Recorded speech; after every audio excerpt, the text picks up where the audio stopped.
এই যে ঘটনাটা ঘটছে এর ইন্ধন দিচ্ছে বিজেপির বাবুরা, আর একটা নতুন গদ্দার তৈরি হয়েছে এই মাটিতে। সে আজকে আমার সভায় আসার আগে বেলডাঙ্গায় কিছু অশান্তির ঘটনার খবর আমি পাই।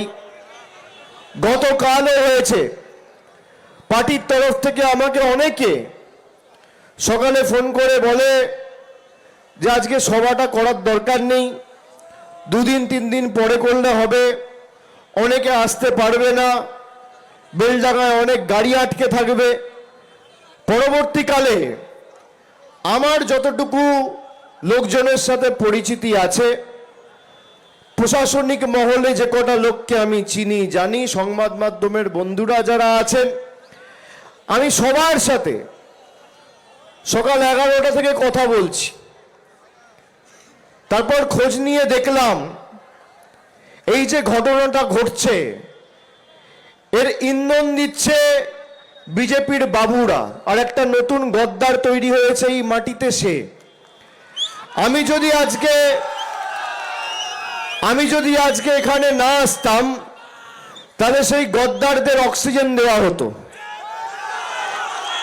আমি যখন খোঁজ নিয়ে দেখলাম যে এই ঘটনার পিছনে প্রত্যক্ষভাবে তাদের মদত এবং ইন্ধন রয়েছে, যারা কোনোদিন মানুষের পাশে থাকেনি। একটা গদ্দারকে, একটা মির্জাফরকে, একটা বিজেপির ডামি ক্যান্ডিডেটকে তো আপনারা বিদায় দিয়েছেন, আর একটা নতুন গজিয়েছে। সেটাকে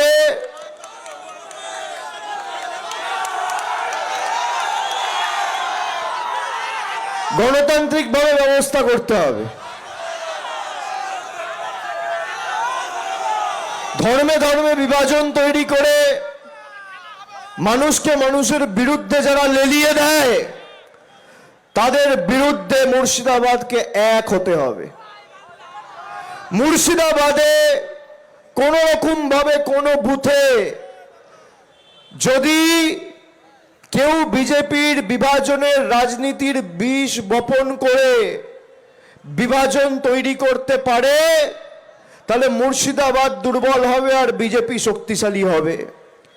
আর আপনারা যেভাবে 21, 22, 23, 24 এক ছিলেন, সারা ভারতবর্ষে দেখুন অন্য যেখানে রাজনৈতিক দল রয়েছে, বিজেপি যেখানে লড়েছে জিতেছে, আর বাংলা একমাত্র জায়গা যেখানে তৃণমূল ধারাবাহিকভাবে বিজেপিকে হারিয়েছে। আগামী দিনও যাতে ব্যতিক্রম না হয়, আমি আপনাদেরকে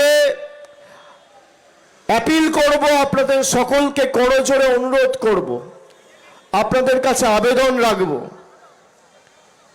গতকাল বেলডাঙ্গায় যা হয়েছে, কারোর কোনো প্ররোচনায় কেউ পা দেবে না। কালকেও একটা সংবাদ মাধ্যমের এক প্রতিনিধির উপর আক্রমণ হয়েছে, আজকেও হয়েছে। আমি দলীয়ভাবে প্রশাসনের কাছে অনুরোধ করব, এর বিরুদ্ধে যারা দায়ী তার বিরুদ্ধে আপনারা ব্যবস্থা নেবেন। এই ঘটনাকে তৃণমূল কংগ্রেসের কেউ সমর্থন করে না, কিন্তু আমাদের সংযত থাকতে হবে। কেউ একটা উস্কে দিল, তার কথা শুনে যদি আইন নিজের হাতে তুলে নি, তাহলে আখেরে লাভ কিন্তু বিজেপির। কোনোভাবে বিজেপিকে অক্সিজেন দেওয়া যাবে না। আর যে সমস্ত বুথে বিজেপির কর্মীরা, বিজেপির নেতারা রয়েছে, যারা 5 বছর ধরে আমাদের বঞ্চিত নিপীড়িত করে রেখেছে, শোষিত করে রেখেছে, অত্যাচারিত করে রেখেছে, গরিব মানুষের 100 দিনের টাকা, আবাস যোজনার বাড়ি, পাড়ার রাস্তা, কলের জল, একদিকে জল জীবন মিশন, একদিকে আবাস যোজনা, একদিকে গ্রাম সড়ক যোজনা, আর একদিকে 100 দিনের কাজের টাকা যারা 5 বছর ধরে বন্ধ রেখেও থামেনি, পরবর্তীকালে এসআইআর করে মানুষকে ধারাবাহিকভাবে নির্যাতিত করেছে। এই কমিশন নির্বাচন কমিশন নয়, এই কমিশন হচ্ছে নির্যাতন কমিশন। যারা মানুষকে কোথায় কোথায় লাইনে দাঁড় করিয়েছে, হঠাৎ করে 10 বছর আগে নোটবন্দির নাম করে লাইনে দাঁড় করিয়ে দিল, আবার 10 বছর পরে এই মুর্শিদাবাদে কত লোক রয়েছে? 200, 300, 350 বছর ধরে এই মাটিতে রয়েছে।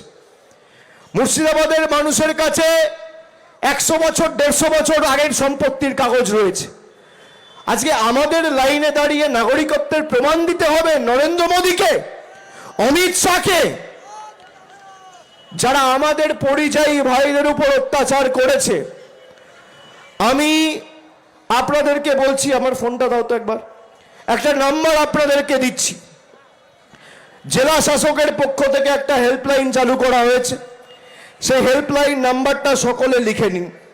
আমি নাম্বারটা আপনাদের সকলকে বলে দিচ্ছি।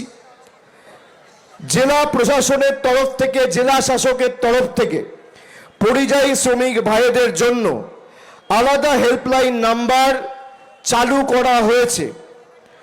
এই নাম্বার হচ্ছে 74300, আবার 3টে 030।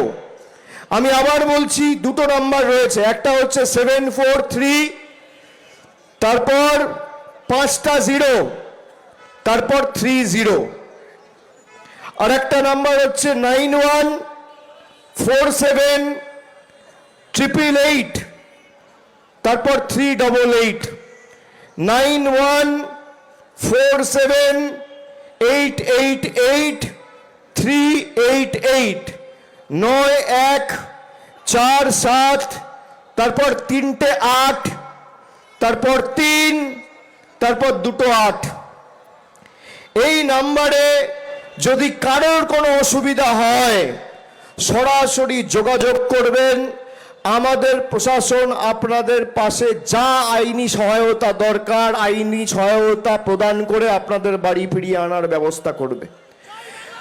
কালকে বেলডাঙ্গার যে ঘটনা, আলাউদ্দিন শেখের যে ঘটনা, আমি শোনার পর সঙ্গে সঙ্গে ঝাড়খণ্ডে মুখ্যমন্ত্রীর কার্যালয়ে কথা বলেছি। আমি তাকে বলেছি, এই ঘটনার পিছনে যদি কেউ দায়ী থাকে আপনি তদন্ত করে তার বিরুদ্ধে ব্যবস্থা নেবেন। তারা আমাদের আশ্বাস দিয়েছেন যত দ্রুত সম্ভব রাজ্য পুলিশ প্রশাসন ঝাড়খণ্ডের কাজ করছে। কিন্তু আইন কেউ হাতে তুলে নেবেন না। আইন হাতে তুলে নিলে লাভ বিজেপির, লাভ এই গদ্দারগুলোর। আপনাদের এটা মাথায় রাখতে হবে, কারোর উস্কানিতে পা দেবেন না। এখানে ইউসুফ আছে, কালকেও আমাকে ফোন করে বলেছে আমি বেলডাঙ্গা যেতে চাই। আমি বলেছি আজকে আমার র্যালি আছে বেলডাঙ্গায়, কালকে যেহেতু ঘটনাটা ঘটেছে তাদের 1দিন 2দিন সময় দাও। আজকে আমাদের মিটিংয়ের পর আমাদের বিধায়ক, সাংসদ সবাই মিলে আলাউদ্দিন শেখের পরিবারের পাশে গিয়ে দাঁড়াবে এবং রাজ্য প্রশাসনের তরফ থেকে মুখ্যমন্ত্রীর নির্দেশে জেলা প্রশাসন ইতিমধ্যে 2 লক্ষ টাকার আর্থিক সহায়তা এবং তার স্ত্রীকে চাকরি দেওয়ার সিদ্ধান্ত ঘোষণা করেছে। এটাই আমাদের মানবিক সরকার।